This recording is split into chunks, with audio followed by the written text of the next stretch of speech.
नमस्कार दोस्तों, welcome to my channel extreme studies. आज हम कक्षा तीसरी में पार्ट नंबर 9 जो कि अकल बड़ी भैंस है, जिसका सेकंड पार्ट है कब आओ। तो उसके बारे में हम लोग आज पढ़ने जा रहे हैं। तो कब आओ, तो चलो बच्चों, इस कब आओ में क्या है तो हम इसको देखते हैं। तो यहाँ पर हम लोग इस पार्ट को शुरू करते हैं। अवंती ने एक छोटी सी रंगाई की दुकान खोली। तो बच्चों, आपने देखा होगा कि अगर आपने कोई कपड़ा खरीदा है, अगर उसका रंग उड़ जाता है, मतलब वो कलर उसका फीका हो जाता है, तो आप लोग क्या करते हैं, उस कपड़े को फिर से आप रंगवाते, तो उसको बोलेंगे रंगाई। अवंती था, उसने गांव वालों के लिए एक छोटी सी रंगाई की दुकान खोली और गांव वासियों के लिए कपड़ा रंगना शुरू कर दिया। सब लोग उसकी रंगाई की प्रशंसा करने लगे। धीरे धीरे उसकी दुकान चल निकली का मतलब क्या होता है कि उसकी दुकान बहुत अच्छी चलती थी, मतलब उसकी दुकान पर ग्राहक भी बहुत अच्छे आते थे। अवंती की प्रशंसा सुनकर एक सेठ को बहुत ईर्ष्या महसूस होने लगे। मतलब अवंती की इतनी प्रशंसा हो गई, मतलब वो पूरे गांव में वो मशहूर हो गया, फेमस हो गया, इसलिए भाई उस गांव का एक बहुत बड़ा सेठ था, उसको बहुत ही ईर्ष्या महसूस हो, उसको जलन होने लगी। इसकी दुकान में इतने सारे ग्राहक क्यों आते हैं। अवंती को परेशान करने के लिए वह सेठ कपड़े का एक टुकड़ा लेकर अवंती की दुकान में जा पहुंचा। अवंती की प्रशंसा सुनकर सेठ को जलन तो होने लगी थी, तो अभी उसने क्या किया, उसको परेशान करने के लिए वह सेठ एक कपड़े का टुकड़ा लेकर उसकी दुकान पर जाता है। अब देखते बच्चों आगे क्या होता है। दरवाजे के अंदर घुसते ही सेठ बुलंद आवाज में बोला, बुलंद मतलब मोटी आवाज में बोला, अवंती जरा यह कपड़ा तो अच्छी तरह से रंग दो। मतलब अवंती, इस कपड़े को जरा अच्छी तरह से रंग दो, मैं देखना चाहता हूँ तुम्हारा हुनर कैसा है। हुनर का मतलब तुम्हारी कला कैसी है, तुम किस तरह का काम करते हो, तुम्हारी काफी तारीफ सुनी है, इसलिए मैं आया हूँ। अवंती ने सेठ जी से पूछा, सेठ जी इस कपड़े को आप किस रंग में रंगवाना चाहते। तो बेचारे अवंती ने क्या बोला, हाँ सेठ जी, मैं आपका यह काम जरूर कर दूंगा और अच्छा काम करके दूंगा, लेकिन आप मुझे पहले ये बताइए कि आपने ये जो कपड़ा दिया है, इस कपड़े को आप किस रंग में रंगवाना चाहते हैं। सेठ ने कहा, रंग मतलब सेठ ने क्या बोला, रंग, कलर। रंग के बारे में मेरी कोई खास पसंद तो है नहीं, पर मुझे हरा, पीला, सफेद, लाल, नारंगी, नीला, आसमानी, काला और बैंगनी रंग कतई अच्छे नहीं लगते, समझी कि नहीं। मतलब उसने क्या बोला कि मुझे ये सारे जो कलर है वो बिल्कुल भी पसंद नहीं। मतलब उसने क्या किया, जितने कलर थे वो सबके नाम दे दिए, मतलब सारे के सारे कलर उसमें आ गए, अब कोई कलर बचा ही नहीं है। तो अवंती ने जवाब दिया, समझ गया हूँ, अच्छी तरह समझ गया हूँ, मैं जरूर आपकी पसंद की रंगाई कर दूंगा। मतलब अवंती को भी समझ में आ गया। इसमें क्या होता है कि भाई सेठ ने क्या बोला कि दुनिया के जितने रंग है वो सारे मुझे पसंद नहीं है, और कोई रंग ऐसा तो कोई रंग है ही नहीं। तो भाई अवंती है वो उस सेठ की चालाकी समझ गया, तो उसने क्या बोला, समझ गया हूँ, अच्छी तरह समझ गया हूँ, मैं जरूर आपकी पसंद की रंगाई कर दूंगा। अवंती ने सेठ का मंसूबा, मतलब मंसूबा का मतलब क्या होता है, इरादा, मतलब जो सेठ का इरादा था उसको भांपते हुए उसके हाथ से कपड़े का टुकड़ा ले लिया। मतलब अवंती ने क्या किया, उस सेठ के हाथ से वो कपड़ा ले लिया और सेठ ने खुश होकर बोला, अच्छा तो इसे लेने में किस दिन आओ। तो मतलब सेठ खुश हो गया कि अरे वाह, अवंती मुझे कपड़ा रंग कर दे देगा। अब देखते आगे क्या होता है। वो खुश हो जाता है और बोलता है कि आप मुझे ये बताइए कि मैं इसको लेने के लिए किस दिन आऊं। अवंती ने कपड़े को अलमारी में बंद करके उसमें ताला लगा दिया और सेठ से बोला, अवंती ने क्या किया, वो सेठ से कपड़ा लिया और उस कपड़े को अलमारी में रख दिया और बाहर से ताला लगा दिया और सेठ से बोला, आप इसे लेने सोमवार, मंगलवार, बुधवार, बृहस्पतिवार, शुक्रवार, शनिवार और रविवार को छोड़कर किसी भी दिन आ सकते हैं। अब बच्चों आप मुझे ये बताइए कि भाई अवंती ने बोला कि भाई आपको इस दिन कपड़ा लेने के लिए आना है, तो भाई उसने क्या बोला, सोम, मंगल, बृहस्पति, शुक्र और शनिवार, रवि, मतलब हफ्ते में कितने दिन होते हैं, 7 दिन। उस 7 दिनों को छोड़कर आप किसी भी दिन आ सकते हैं। तो ऐसा तो कोई दिन बना नहीं है। इसका मतलब क्या होता है कि ऐसा कोई दिन है ही नहीं, मतलब वो साफ साफ आने के लिए मना कर रहा है। ठीक है, तो भाई सेठ भी समझ गया, क्योंकि सेठ ने भी ऐसा बोला था कि भाई मुझे कोई भी रंग पसंद नहीं है। इसका मतलब भी ये होता है कि वो भी कोई भी रंग में कपड़ा रंगवाना नहीं चाहता है, और यहाँ अवंती भी उस सेठ को किसी भी दिन आने के लिए नहीं बोलता है। मतलब ऐसा कोई दिन है ही नहीं, मतलब कोई दिन हो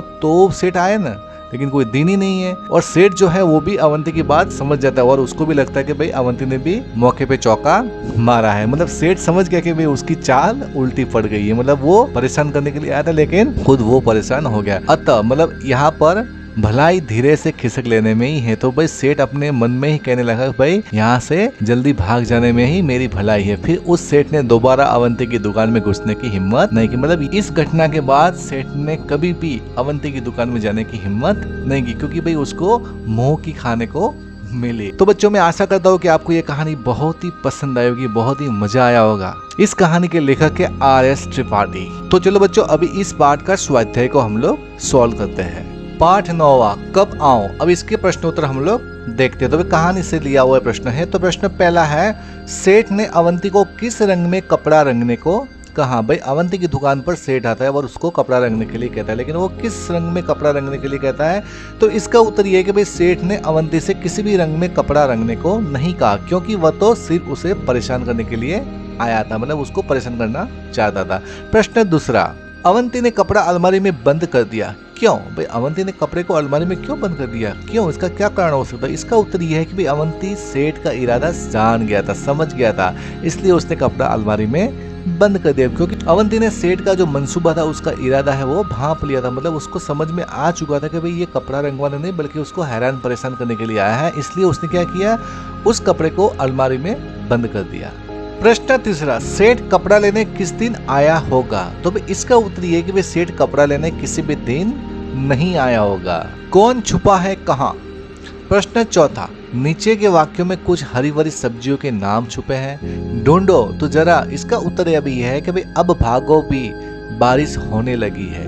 मतलब अब भागो भी बारिश होने लगी है, तो क्या आएगा, गोभी।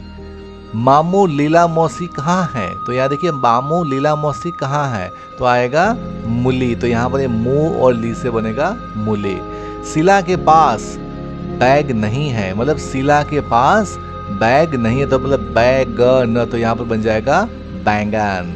अब रानी बोली हमसे मत बोलो, हमसे सैम, तो सैम, तो सैम यहाँ पर एक सब्जी का नाम है। अब यहाँ पर देखिए गोपाल कबूतर उड़ा दो, गोपाल कबूतर उड़ा दो, तो यहाँ पर पालक, तो ये पालक से बन गया पालक। तो यहाँ पर मतलब सब में कोई ना कोई सब्जी का नाम छुपा हुआ, जो अभी हमने यहाँ पर ढूंढ लिया है, जिसे बच्चों आपको याद रखना है। सही जोड़े आपको मिलानी है, मतलब यहाँ पर समानार्थी शब्द आपको ढूंढे। तो भाई प्रशंसा, प्रशंसा का होगा तारीफ, प्रशंसा करना, तारीफ करना। यहाँ पर देखिए ऊंची, तो ऊंची का होगा बुलंद, मतलब मोटी आवाज।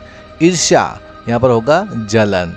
कतई, कतई का मतलब क्या होता है, बिल्कुल, मतलब थोड़ा सा भी नहीं। जरूर, जरूर का होगा अवश्य। तो इस तरह से इन शब्दों के समान अर्थ वाले शब्द बनते हैं, जो अभी आपने देखे, जिससे बच्चों आपको याद रखना है। मुहावरे, अब यहाँ पर चित्रों को देखो, क्या इन्हें देखकर कुछ मुहावरे या कहावतें याद आती हैं, आपको यहाँ पर लिखना है। तो यहाँ पर देखिए दिया है और भाई उसके पीछे कुछ अंधेरा जैसे, तो क्या होगा, दिया तले अंधेरा। यहाँ पर अभी आप देख सकते हो भाई हाथ है और हाथ में कुछ पहना हुआ है, चूड़ी पहना हुआ है, एक है क्या, तो इससे क्या बनेगा भाई, तो भाई हाथ कंगन को आरसी, क्या मतलब आरसी का मतलब क्या होता है, आईना। अगर आपको बैंगल हाथ में पहननी है तो भाई आपको आईने की जरूरत नहीं है, वो तो आप अपनी खुली आंखों से भी देख सकते हैं। हाँ, अगर आपको बिंदी लगानी है तो आपको आईने की जरूरत पड़ेगी, क्योंकि आपको उसको सही ठिकाने पे लगाना, इसलिए आपको आईने की जरूरत। लेकिन आपको हाथ में अगर कुछ पहनना है तो आपको आईने की जरूरत नहीं है, वो आप अपने प्रत्यक्ष आंखों से देखकर भी आप उसको पहन सकते हो। अब यहाँ पर देखिए ये हाथ है और हाथ में ये शर्ट पहना हुआ है लंबी बाह का, और ये आस्तीन है, तो आस्तीन में से क्या निकला है, सांप। हमें कभी भी आस्तीन में सांप नहीं रखना चाहिए, मतलब हमारे हाथ में जो आस्तीन होती है उसके अंदर सांप नहीं रखना चाहिए, क्योंकि वो कभी भी काट सकता है। तो इससे मुहावरा क्या बनता है, आस्तीन का सांप, क्योंकि ये जो सांप है वो हमको कभी भी काट सकता है और हमारी मौत हो सकती है। यहाँ पर देखिए इस लड़की के हाथ में बैनर्स है, तो यहाँ पर 1 है, यहाँ पर 1 है, तो मतलब 1-1 है। तो इससे एक मुहावरा बनता है 1 और 1 11। तो इससे ये मुहावरा बनता है 1 और 1 11। कहो कहानी। विद्यालय, गुरुजी, छुट्टी, बंदर, डंडा, पेड़, केला, ताली, बच्चे, भूख, इस शब्दों को पढ़कर तुम्हारे मन में कुछ बातें आई होंगी। इन सब चीजों के बारे में एक छोटी सी कहानी बनाओ और अपने साथियों को सुनाओ। इसका उत्तर है कि विद्यालय में गुरुजी विद्यार्थियों को कक्षा में पढ़ा रहे थे। कुछ देर बाद आधी छुट्टी का समय होने वाला था, तभी एक बंदर वहां आ गया। गुरुजी डंडा लेकर उसके पीछे भागे। बंदर पेड़ पर चढ़ गया। एक बच्चे ने बंदर की तरफ केला फेंका। बंदर को भूख लगी थी, वह केला लपक कर खा गया। सब बच्चे बंदर को केला लपक कर खाता देखकर ताली बजाने लगे। केला खाकर बंदर चला गया। तो बच्चों, अगर आपके दिमाग में इन शब्दों के लेकर कोई नया कहानी है तो आप उसे भी लिख सकते हैं। उछालो। प्रश्न पहला, एक रुमाल या छोटा सा कपड़ा उछाल कर देखो, किसका रुमाल सबसे ऊंचा उछलता है। तो यहाँ पर देखिए भाई, रुमाल लगभग एक समान ऊंचाई तक ही उछलता है, मतलब उससे ज्यादा नहीं उछलेगा वो। प्रश्न दूसरा, रुमाल के साथ बिना कुछ बांधे इसे और ऊंचा कैसे उछला जा सकता है, क्योंकि भाई रुमाल इतना हल्का होता है, चाहे आप कितनी भी ताकत लगाओ वो ज्यादा ऊपर नहीं जाएगा, मतलब उसकी कुछ सीमित ऊंचाई ही वहां तक ही जाएगा, उसके बाद फिर वो ऊपर नहीं जाएगा। अगर आपको उसको ऊपर भेजना है तो आपको उसके अंदर कुछ पत्थर या कुछ भारी चीज डालनी होगी, ताकि वो उस भारी चीज के साथ वो रुमाल भी ऊपर जाए। लेकिन यहाँ पर क्या है, रुमाल के साथ बिना कुछ बांधे आपको उसको थोड़ा और ऊपर उछलना। तो भाई क्या कर सकते हैं भाई, रुमाल के साथ बिना बांधे उसकी छोटी सी तह बनाकर उसे और ऊंचा उछाला जा सकता है। समझ से बना समझदारी। तो यहाँ पर कुछ प्रश्न दिए गए। रंगाई शब्द रंग से बना है, इसी तरह से और शब्द आपको बना, जैसे कि रंग से बना है रंगाई, तो साफ से सफाई, चढ़ से चढ़ाई, बूंद से बुनाई। क्या समझे। प्रश्न चौथा, जिन शब्दों के नीचे रेखा खींची है उनका मतलब आपको बताना। जैसे कि यहाँ पर पहला है, मुझे बैंगनी रंग कतई कतई अच्छा नहीं लगता। तो कतई का मतलब क्या होता है, बिल्कुल, जिसको अंग्रेजी में बोलेंगे क्वाइट। अवंती ने सेठ का मंसूबा भांप लिया। मंसूबा का मतलब क्या होता है, उनका इरादा, मतलब उनका किस तरह का इरादा है वो अवंती ने भांप लिया। तो मंसूबा का मतलब होता है इरादा। अब यहाँ पर तीसरा है, मैं तुम्हारा हुनर देखना चाहता हूँ। हुनर, हुनर का मतलब क्या होता है, निपुणता। हुनर का मतलब क्या होता है, कारीगरी, निपुणता। चौथा, सेठ बुलंद आवाज में बोला। आवाज, आवाज का वो होता है समानार्थी स्वर और बोल।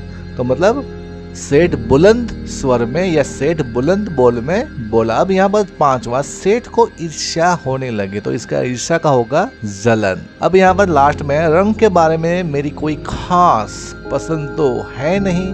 तो खास का मतलब क्या होता है, विशेष। तो इसको बच्चों आपको अच्छे से याद रखना है। कैसा लगा आफंती। प्रश्न पांचवा, आफंती के बारे में कुछ वाक्य आपको लिखने। तुम उसके कपड़ों, शक्ल, सूरत, पालतू पशु, बुद्धि आदि के बारे में क्या बता सकती हो। तो इसका उत्तर यह कि भाई आफंती ने जोकरों वाले कपड़े पहन रखे थे, उसकी शक्ल सूरत भी जोकर जैसी थी, उसके चेहरे पर दाढ़ी मूछें और सिर पर टोपी थी, उसने गधा पाल रखा था जिसकी बुद्धि बड़ी तेज थी, वह शारीरिक शक्ति की अपेक्षा बुद्धि से काम लेता था, वह बहुत समझदार था। मतलब आफंती बहुत ही समझदार और चतुर और हाजिर जवाबी था। जोड़े ढूंढो, मतलब आपको उसकी पैर ढूंढो, जैसे कि दिन और दिन, मेला और मेला।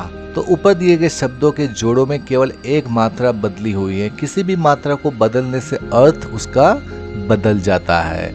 ऐसे और जोड़े बनाओ, देखिए कौन सबसे ज्यादा जोड़े ढूंढ पाता है। तो यहाँ पर देखिए आदि, तो ये बन गया आदि। खील, ये खील। छीन, छीन। सूत, सूत। जाति, जाति। मिल, मिल। कुल, कुल। पीला और पीला। क्या है फालतू।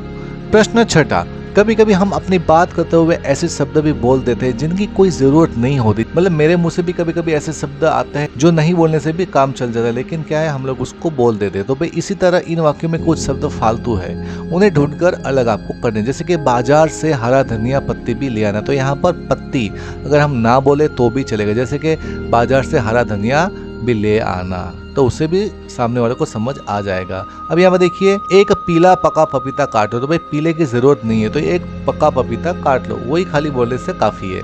अरे रस में इतनी सारी ठंडी बर्फ क्यों डाल दी। तो अब यहाँ पर देखिए भाई, अरे रस में इतनी सारी ठंडी बोलने की जरूरत नहीं, क्योंकि बर्फ तो वैसे भी ठंडी होती है, तो हमको ठंडी बोलने का कोई मतलब ही नहीं है, क्योंकि सामने वाले को पता है कि भाई बर्फ ठंडी होती है, ठीक है ना। तो हमको ठंडी नहीं लिखने से भी चलेगा। तो भाई ये है, अरे रस में इतनी सारी बर्फ क्यों डाल दी, तो वो नहीं डालेगा। अब यहाँ पर देखिए जेवा, बगीचे से 2 ताजे नींबू तोड़ लो। अबे भाई बगीचे में तो भाई सब कुछ ताजा ही होगा, अगर पेड़ के ऊपर नींबू है तो वो ताजे होंगे, तो ताज़ा बोलने की ज़रूरत नहीं है। सिर्फ हम बोले भाई नींबू तोड़ दो तो वो तोड़ के आपको दे देगा। अब यहाँ पर लास्ट में है, बेकार की फालतू बात मत करो। मतलब बेकार की बात मत करो, ये बोलने से चलेगा, ये हमको फालतू बोलने की ज़रूरत नहीं है। तो बच्चों, अगर आपको ये मेरा वीडियो अच्छा लगा है तो आप इस वीडियो को लाइक कीजिए, शेयर कीजिए और कमेंट कीजिए। और इस तरह के एजुकेशनल वीडियो देखने के लिए आप इस चैनल को सब्सक्राइब कर सकते हैं। तो चलो बच्चों, मिलते हैं भी नेक्स्ट वीडियो में, तब तक के लिए जय हिंद, जय भारत।